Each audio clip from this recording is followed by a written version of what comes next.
always give what you can, even if your allies draw lines in the sand. And dig, always dig a little deeper. Sometimes it's hard to be my brother's keeper. Love, so you let love in.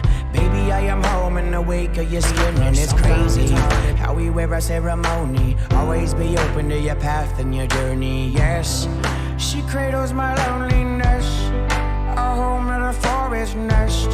Universal test, feel the weight of my love. Put your hand on my chest and rest in the cradle of my arms. The battle that we face is a place where our scars come from. And to pick up the gun, my love, we are destined to teach these ones to be brave and never run away. Courage is birthed from the womb on the first light of day. Yeah, the day you were born, you came out perfect, never meant to be torn in silence.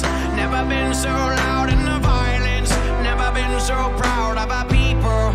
When we're fighting for a change, not afraid to lose it all. Despite all the rage, we are animals and we cannot be caged. Provoke us to fight, so we burn a little sage and write poetry.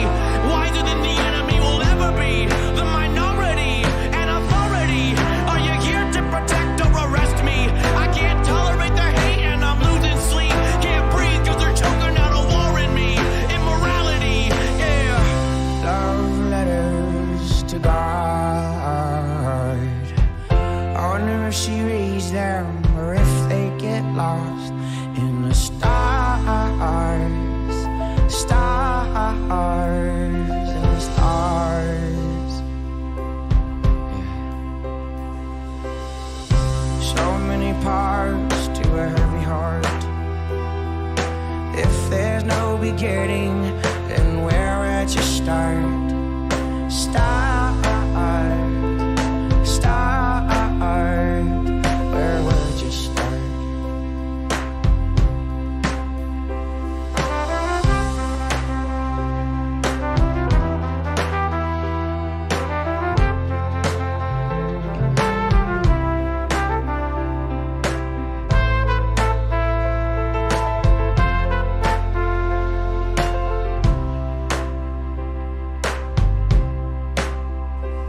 Human souls, so we carve them into story-told and pose. Cause we're always searching for a certain goal, a pattern of physics, a role. Don't believe how you're told, and open up your fist. A misconception, you can fight like this and praise. With the power of prayer, if God's on our side, we can take the stairs to the heavens. Flipping through my chapter 7, I live with the snakes and the great deception, no court. In this country for men who steal from the mother on paper with pen. And we're tripping down a red dirt road and we're asking, is this the way we should go? Kissing soft top feet, oh my God, this we walk the earth, baby, yeah, we got this focus. And it's redirected, grateful, and I'm resurrected, stubborn. But I know the way, you're the skin on my drum. To your rhythm I will sway, take my hand, I won't lead you astray. We will not go deadly into the darkest of days. Grandma's here, and she says persevere. Take a walk in her moxie, a trail of tears, and our fears are the same as they ever were.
Welcome back to Hold Like a Leopard. Hold on. Forgot this was on autoplay. Thank you for joining me tonight. I know it is Sunday night if you are joining me live. I don't know if there is anybody joining me live, but let's say there was. So there's plenty of things to talk about, and in fact, I'm going to lead off on something that I usually don't really talk about anymore because just haven't been making that many videos, period. But we will do a pop culture topic, and that will be reviewing a couple movies that I've seen recently. I actually saw both of them with my wife, and they will be What is a Woman and The Hustle. So, What is a Woman, you might have heard, was a film created by Matt Walsh of the Daily Wire, and it's ruffled the feathers of a lot of people over the past few months because Matt Walsh, I think he deliberately set out to be provocative and figure out how to really, you know, get people to overreact to the point of the movie. And it's clear from the outset that it's agenda driven, right? Because we're talking about right now this issue of gender politics in the West, especially if you are talking about gender identity in terms of what is gender versus what is sex. That is something that Walsh is taking advantage of because there is just such a dearth of honest conversation over how far gender politics have gone over just the past few years. Although you can definitely see some of the issues that he was addressing having long-standing controversy, right? Because transgenderism has been a concept that was introduced, I think they were starting to talk about it before World War II in very limited circles, but you would probably have to admit that it's something that if you grew up in my generation, if you grew up, up until the turn of the millennium, you weren't really thinking about. You believed that people were born into the proper gender that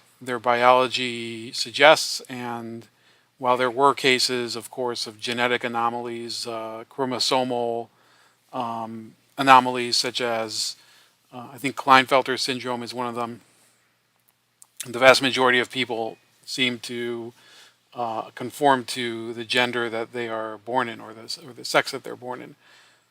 If you watch this film, in fact, the part that I think is most touching is the one that is actually flashing before the screen. All their problems will be solved. So this person here is a trans man, a person who transitioned from woman to man, and I think that story might be the most important one because of the very gut-wrenching heart and other health conditions that this person went through. And clearly they've come to the realization that their desire to match the gender that they think is proper inside of their brain, inside of their psyche, was actually a major mistake, right? Because it's not as simple as undergoing surgery or going through hormone therapy. There is a very serious health price that you can pay by doing this, and I really do think that that is the issue that is not covered enough. And why is it not covered enough? Because according to this person, these physicians that conduct the surgeries, I'm sorry to say, do have dollar signs in their eyes. They do see the ability to use these cases as both research potential. So effectively, these people are willing guinea pigs in some cases, or that simply the surgery itself is very costly and profitable for them and the health systems that they work for. So, for-profit medicine, not only here in the United States, but in other countries like the UK. So this is irrespective of whether you are in favor of a government or a private healthcare system. It's happening in both, and that's one of the reasons I think that it's very worthwhile to watch the film, if only for the few minutes that he speaks to this person. This, I guess, this is a man, and the other main thrust of the film is that Matt Walsh does get very revealing interviews with a lot of these persons, people who are, they're very extreme in their views. So there are people who are very hardcore trans activists that are in it. And then you have people like Deborah So, who you just saw, who is a very big skeptic of trans identity. And then this is a person who is a, one second. You'll see this person on the screen. So this is a person who transitioned from male to female and actually became a doctor who performs a lot of these gender reassignment surgeries. So Matt Walsh, I think, did do a great job of getting these people to really make some very revealing admissions. This woman, for example, in some cases was trying to make the case that children who are not even of the age to be able to drive a car should be able to make decisions about whether they should get transgender therapy and then consequently after that to get surgeries, gender affirming surgeries and hormone therapies. And in one case there was actually a trans activist who he asked, what about people who have this compulsion to get a handicap, like get an arm amputated because they feel in their inner self that they have some sort of handicapped disability or something. And that person who was a trans activist was saying that they must have some sort of some psychological disorder. And the irony of the scene was very palpable. So I would say it was a good film. It might not be a film that is new information for you if you're already familiar with the topic. Now, the other film that I saw, we actually watched it last night. It was called Hustle by Adam Sandler with, I believe it was, one second, let me make sure that this is muted. So LeBron James was the producer. My wife is coaching me over to the right, just like Adam Sandler was the scout/coach in the movie. So this movie was basically like an ad for the NBA. And it covers, I'll give you the plot synopsis, it covers a scout for the Philadelphia 76ers who journeys throughout the world and tries to find the next draftable international player. And it actually is, I think that could be an entertaining story if it had a little bit more focus, and it didn't. A lot of the problem with the movie was that it was trying to fit in a lot of extra information that didn't really add to the plot, and there was no chemistry between the people that were actors. So part of that was because Adam Sandler, as a comedic actor, he does amazing work sometimes with people who he collaborates with frequently, like David Spade, like the late Norm Macdonald, like and Chris Farley back then, and John Turturro. In this movie, there was hardly anyone who was a recognizable actor. People like Jaleel White were in it, from Family Matters, of course. Who else was in it? Yes, so Jaleel White actually had almost no speaking roles at all, and another person who was in the movie was Ben Foster, who I think has had good roles, and in this case, he was a very average villain role. He played the owner of the 76ers after his dad, Robert Duvall, passes away. So he had an adversarial relationship with Adam Sandler's character, Stanley Sugarman. So that was a film that I think it was basically, like I said, it was an attempt to rehabilitate the image of the NBA because, and it's very ironic. So LeBron James is a player who has inserted himself into a lot of the racial politics of this country. In this film, Adam Sandler is trying to guide a Spanish street ball player played by Juancho, whatever his name is, Aver Gonzalez or something.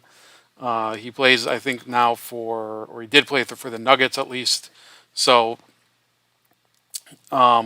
this guy's name in the movie is Bo Cruz, and the plot of the movie very succinctly is that this street ball player goes through a rags to riches journey to the NBA, and unfortunately, it's just too ridiculous to believe because first of all, the fact is that he gets brought to the U.S. in order to try out for the 76ers, and the 76ers sort of give him the heave-ho after a little bit of a letdown performance.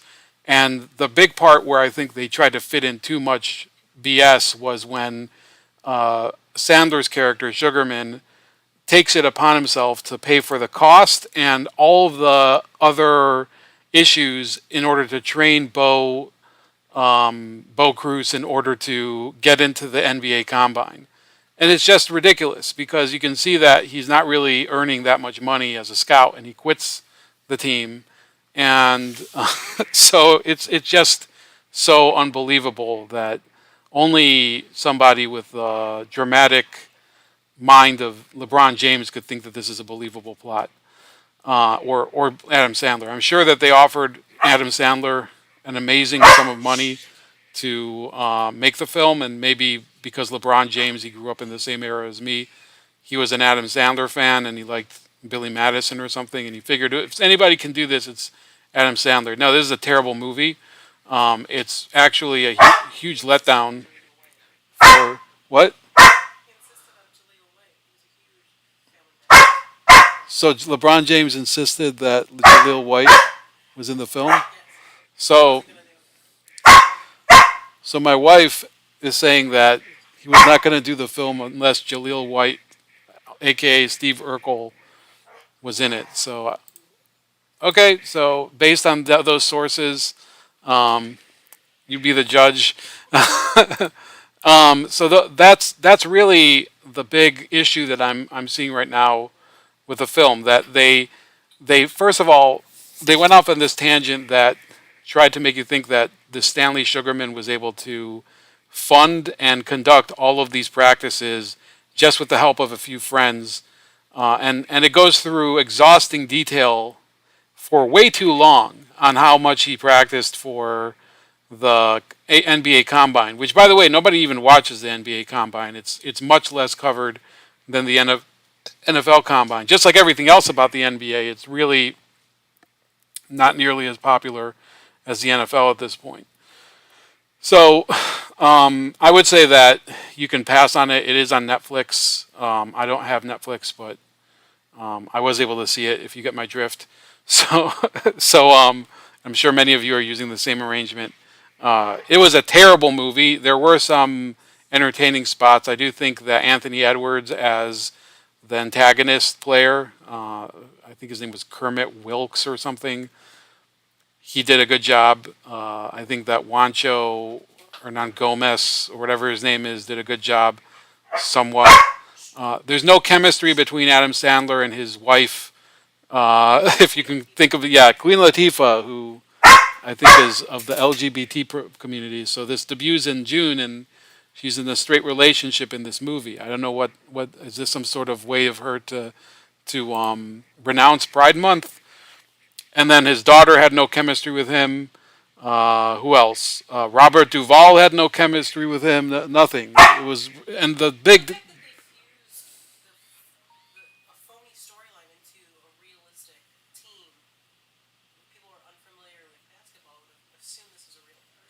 So another thing is I think my wife is making a point.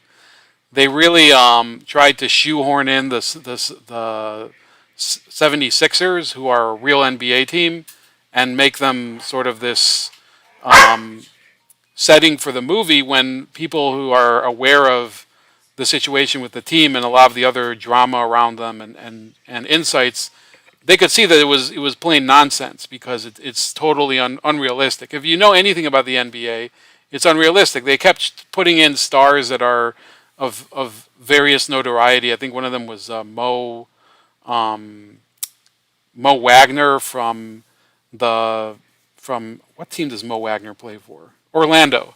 So so this German star. So they put him in at the beginning of the film. I was like, oh, he must be in the NBA. So I looked him up. I'm like, okay, so it's this guy who I'd never heard of. So, was he Ukrainian or Serbian?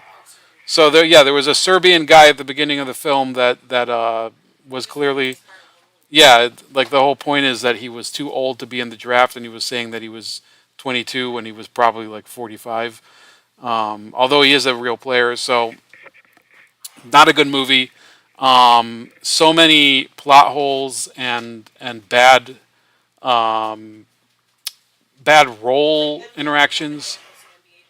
And he was basically like just trying to insert as much NBA hype as possible. And I would note, while Sandler has made like a couple films that were good in the past few years, he made Uncut Gems. Before that, much before that, he made Punch Drunk Love, which I think was a pretty good film. This was a huge step back even for him, and he's made some awful films too. But LeBron James he's also known to make some terrible films, like The Trainwreck and Space Jam 2. Yeah, so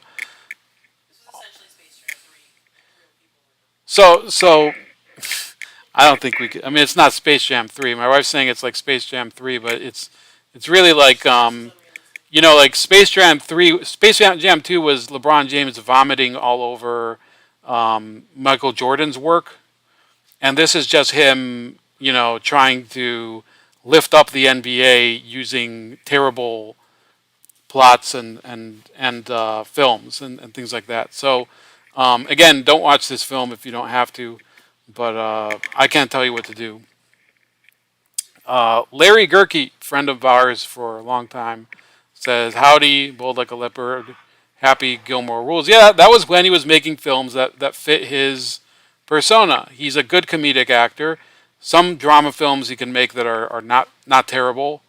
Like I said, Uncut Gems was a great film, probably one of the best films of the past 5 years, in my opinion. Maybe I'm a little over my head with that, but it was a good film. Now to shift to the bad news. So the title of this stream is On the Brink of a Depression. And I know that many of you have already had enough downers this year. But I try to deal in truth.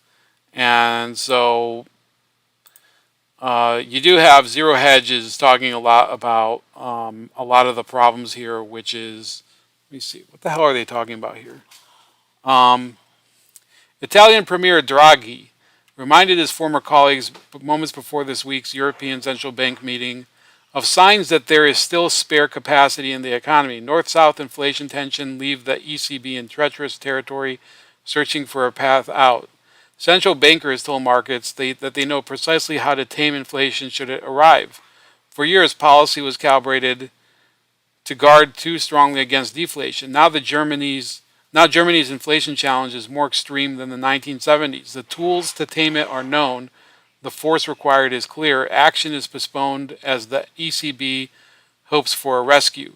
So there is not only a crisis here in the United States concerning inflation and the economy, but it's all over the world, and in Europe especially. And one of the reasons for this is that all of these countries have engaged in quantitative easing and other mechanisms and cheats that are used in order to stretch their checkbooks in order to pay for programs that aren't necessarily, they're not necessarily long-term sustainable. Remember, we had the whole dot-com bubble that was built on a lot of promises that were unfulfillable. But after that, what was the big one? The subprime mortgage crisis. Well, that's back. We're going to have a housing bubble that is going to bottom out pretty drastically. In fact, let's look for some stuff about the current housing bubble, because it is really worrying. So Motley Fool is saying we're not in a housing bubble. Well, that's really interesting, because there is no housing bubble? Yeah, so I guess the media is trying to say that there is no housing bubble. Now, Paul Krugman, so anything that's said in this article, just think opposites, right? This is opposite day, right? Like George Costanza. So Nobel laureate Paul Krugman compares the crypto craze to the housing bubble and warns digital tokens might be worthless. Now, I'm going to sort of punch myself in the face here. I don't think Krugman is entirely wrong. There is a real problem with crypto right now. In fact, there is, let me see here. So,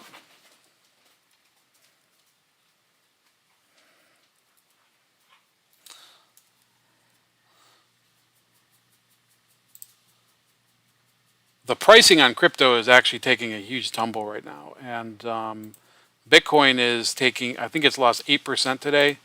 So I certainly am not a big proponent of crypto. And I think what we're seeing here is that Krugman, who is he's no big fan of crypto, even in normal times, he's basically piling on to what's been ongoing. So he says, he's warned investors have gone from the big short to the big scam.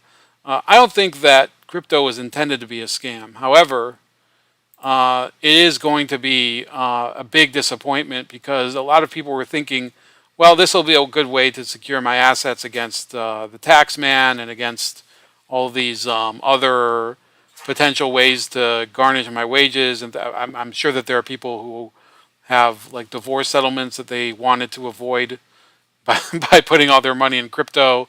I never believed it. Black Hebrew Israelite has said Ethereum coin is down to $15. Yeah, I saw that too. So I know some of you actually follow crypto a little closer than I do. Gerke says, Krugman has been wrong about so much. Why listen to him anymore? The internet will never be more of an advance than the fax machine. That's a well-known quote of his.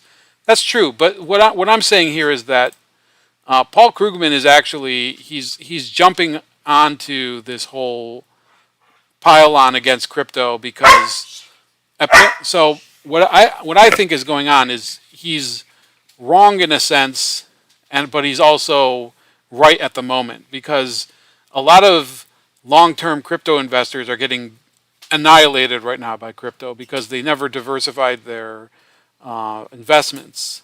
They piled too much into different coins and whatever.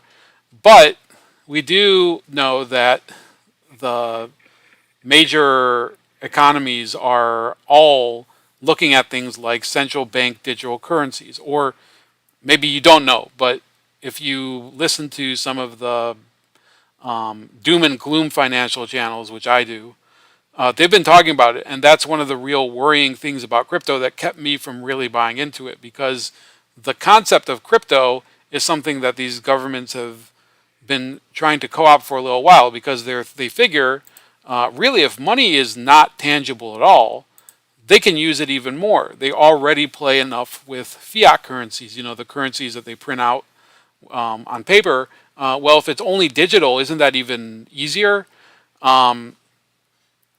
It really is sort of a very worrying situation. So this is so it depends where you go. So obviously there are people who are saying, well, there is no housing bubble. This is from a Portland local news station. Economists, Oregon housing affordability worse than peak of housing bubble. The Oregon housing market could be reaching a better balance as mortgage interest rates increase and sales begin to cool off, state economic analysts tweeted Thursday. The Oregon Office of Economic Analysis, which provides forecasts of the state's economy, revenue, and population, posted on Twitter after reviewing the latest May 2022 report from the Regional Multiple Listings Service. In comparing the first 5 months of 2022 to the same period in 2021, the report for the Portland metro area states that new listings have decreased 3.8% and closed sales have decreased 2.8%, while year over year the listings have gone down. New listings actually increased 4%. So in this case, things are getting a little bit better. So, but then they go off a little bit on a tangent. They say poop-filled bags still line some East County roads, officials say. The average year to date. Oh wait, maybe it was just a bulletin for for a different article. The average year to date sale price in the Portland metro area is up to $615,000. In the April RMLS Market Action Report, the year to date average sale price for the metro area topped $600,000 for the first time. So the market still is overheated in Portland and the rest of Oregon. So that is really the nature of how investments in housing are sort of shaking out right now, and how the housing economy is really poised to go through some sort of massive change, probably for the worse. Here's how it works, okay? I think both of the people in the chat don't need this explained, so this is for anyone who's new to the channel. A housing bubble usually happens when the prices for houses are way too high. They're inflated, and people aren't able to afford the interest rates on new mortgages. So you have people listing their houses for massive amounts of money, but they can't really find any buyers, and eventually the market takes a huge tumble because soon people start, the market corrects itself. They start to realize, okay, this house is worth $615,000, as this article says, but there's nobody in the world who wants to live in this place.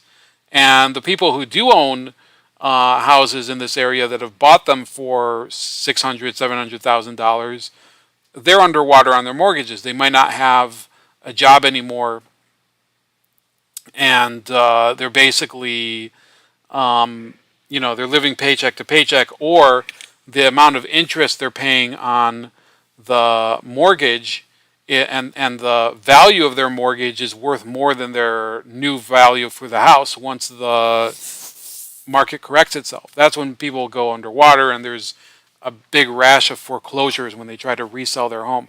And really, what I've heard is really common. You guys can fill in if you've had different experiences.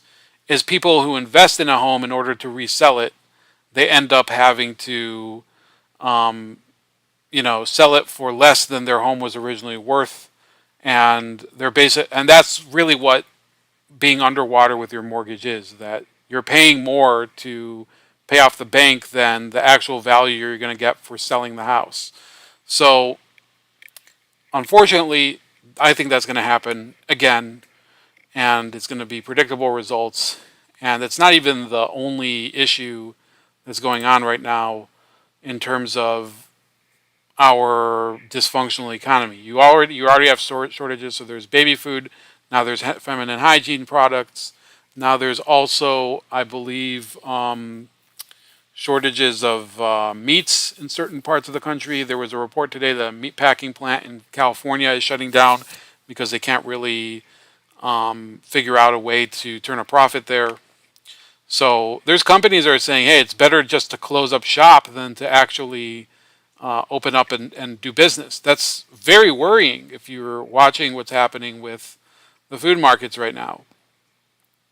I was listening to Tara Warwick earlier today, talking about how the worst effects of these agricultural shortages are yet to be felt, which is very scary.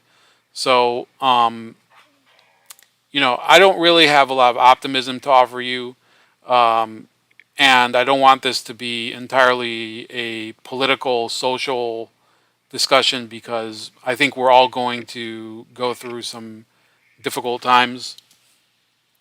I think those, though, that have been constantly saying, well, everything's okay and all we have to do is trust the system and, build back better and things like that. A lot of them, I think, are going to have to face reality, if not sooner than later. Because especially people, if you think about it, let's say somebody who works at the SPLC, which is a terrible organization that smears people for often completely fabricated reasons, but that person gets a lot of their benefits, their retirement benefits at the SPLC through a 401k.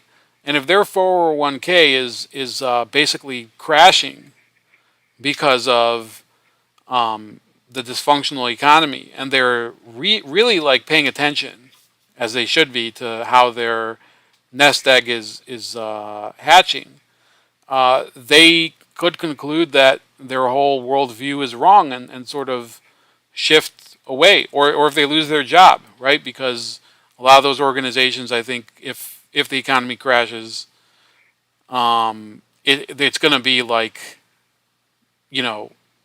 one day they're just going to be told, clear out your desk. Sorry, we don't have any room for you. And it's a worry for a lot of Americans.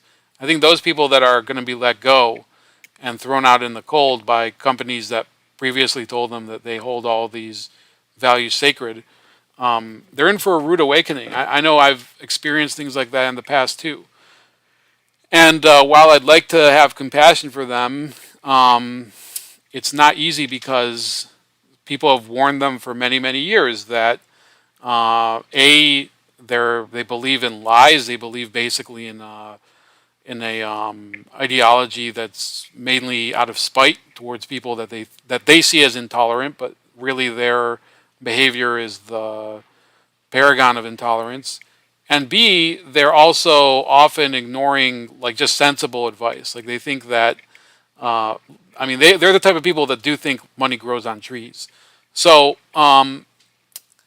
those are my thoughts for today. I didn't want to make this a long live stream because it is rather a late hour and I have to go to work tomorrow. And actually we haven't eaten dinner yet. But I am glad to connect with some of you again. So let me just read some of the last comments. Larry says, why do people listen to losers who are consistently wrong? Same with idiots like the neoconners. Yeah, and I'll tell you the truth. The thought I was having today is a lot of these people who are driving the economy now, people like Janet Yellen or this other guy in the White House, I forget his name. I think his name is like Deese or something. They're not going to suffer professionally for this. They'll basically be considered to have taken one for a team and be hired on by consultant firms and considered to have been, like they'll talk about lessons learned from the big catastrophe of 2022. They're not going to face professional consequences, in my opinion, unfortunately, because they don't live in a merit-based system. They live in a connections-based system. Black Hebrew Israelite says government just wanted to fully control crypto, so they want to bankrupt the market. Yes, exactly. Thank you, because that's exactly what I was driving at. So that's pretty succinct and to the point. Gerke said, what about the sudden rash in catastrophic food processing plant fires? Yeah, I know about that too. That was a little while ago, but I'm well aware.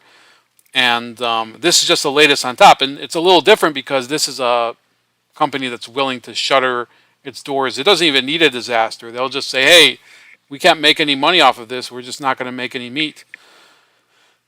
But thank you guys for tuning in.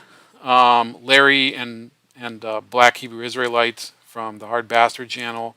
And I don't know when the next live stream will be, but I'm sure that you guys will send me information, maybe topics you want to cover. And stay tuned. I'm hoping to have something published this week in terms of writing. And other than that, have a great night and a good week if you can.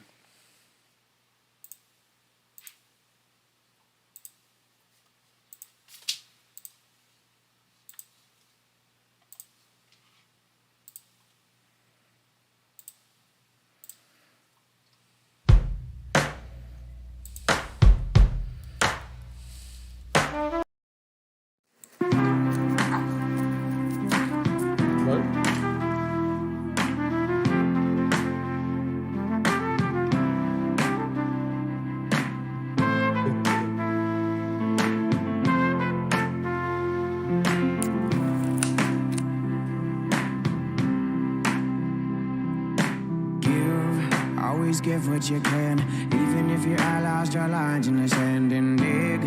Always dig a little deeper. Sometimes it's hard to be my brother's keeper. Love, so you let love in. Baby, I am home in the wake of your skin, and it's crazy how we wear a ceremony. Always be open to your path and your journey. Yes, she cradles my loneliness, a home in a forest nest.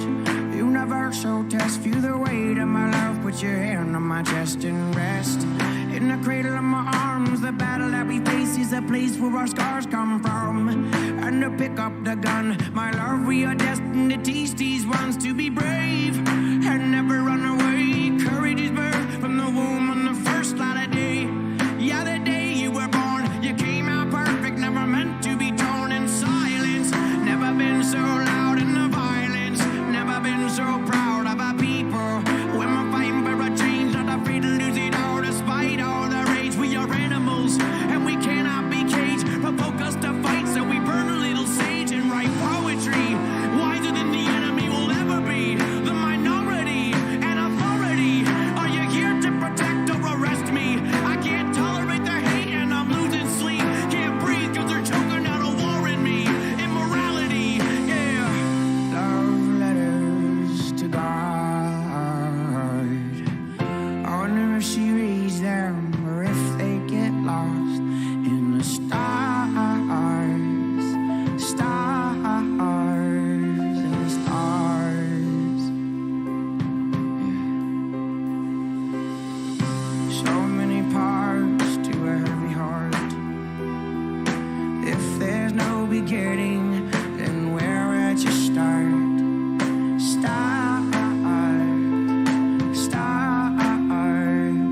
Where would you start?